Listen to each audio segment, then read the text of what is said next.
এমন মানুষ আছে যারা প্রতিদিন অতীত নিয়ে ভাবে, প্রতিদিন তারা হতাশাগ্রস্ত।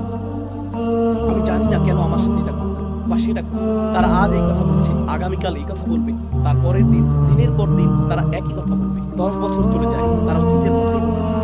আর তারপর 10 বছর পরে পেছনে তাকিয়ে তারা বলে, আমি 10 বছর নষ্ট করেছি। এটাই তারা বলে। على ما فرطت في جنب الله يا حسرة على ما তারা তাদের আক্ষেপের সাথে কথা বলছে, তারা তাদের ভিতরের আক্ষেপের সাথে ক্রমাগত কথোপকথন চালাচ্ছে। তারা অন্য কারোর সাথে কথা বলতে চায় না। আপনি যদি আপনার আক্ষেপের সাথে কথা বলেন, আপনি আল্লাহর সাথে কথা বলতে পারবেন না।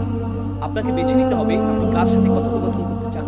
কথোপকথনের জন্য আল্লাহ আপনাকে বেছে নিতে চান, আর আপনি কথোপকথনের জন্য নিজের আক্ষেপকে বেছে নিচ্ছেন। থামুন, কারণ আপনি যদি নিজের মন না বদলান, একটা সময় আসবে যখন চিরকাল আপনাকে সেই কথোপকথন চালিয়ে যেতে হবে। আল্লাহ আমাকে এবং আপনাকে এর থেকে